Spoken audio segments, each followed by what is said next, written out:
The president fundamentally believes that the way to support our economy is to take more in taxes from all of you and spend it on more public workers who then will pay a fraction of that money back in taxes. If anybody ran a business like that, they would be out of business quickly, and Barack Obama's leadership is driving this business, the United States of America, towards a fiscal cliff. We better stand together in the next 5 months and stop him from doing it.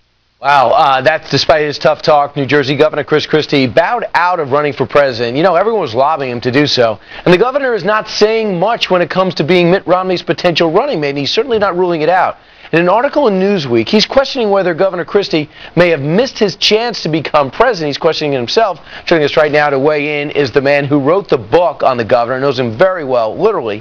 Bob Ingle is the author of this book, Christie, The Inside Story of His Rise to Power. Do you believe the governor missed his opportunity? No, I don't.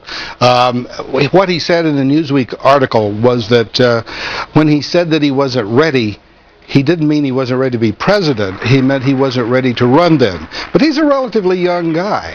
He's got plenty of time, and I don't think that his popularity is going to be waning anytime soon. But his family is not for it. We know he had that weekend when he took the family straw poll, and it didn't come out good for running. Well, that was then. And they did have a conversation about it, and he's a big family man. He likes to do things with the family. Running for president is a 24-hour-a-day, 7-day-a-week kind of thing for a year. They just decided it wasn't right then. But when the vice presidential thing came up, he had a slightly different tune. He's a guy who had fun with the question, can you be vice president? I am a guy who has to be in charge. And everyone laughed. Right. Could he be? Is he literally a guy that could be vice president? Because he seems to almost want to do it. Christie could do anything he wants to. He's that kind of guy. It wouldn't be your traditional vice president where you go out and cut ribbons and go to state funerals and that kind of thing. He would have to have an understanding with the president. Look, I need a real job to do. I'm not interested in sitting around until somebody calls me to go cut a ribbon or something.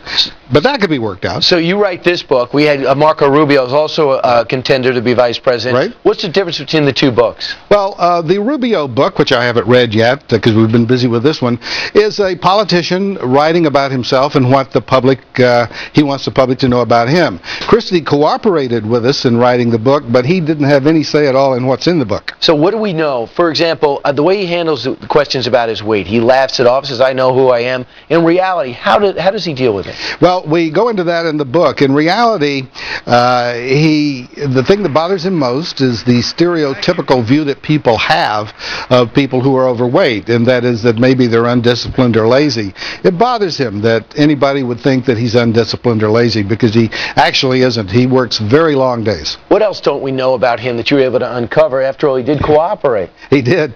Well, one of the things that surprised me, and I've known him for more than 10 years, was how early he decided that he wanted to be in politics. It goes back to the second grade.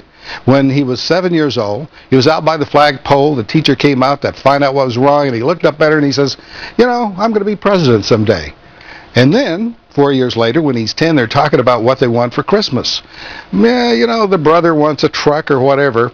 Little Chris Christie, he wanted a law book. Little Chris Christie became governor of New Jersey and maybe even a running mate. It would certainly make everything exciting for everybody covering it and would help your book, Bob, but that's not what you're concerned about. Well, it would help the book, but it would be a fun race for a change. Covering him as governor is a lot of fun. He's unpredictable. That is very true, and he's a great guest. Bob Ingle, as you are, author of a new book called Christie, The Inside Story of His Rise to Power. Great to see you again. All right. Thank you, sir. All right. Meanwhile, coming up straight ahead on our show, we have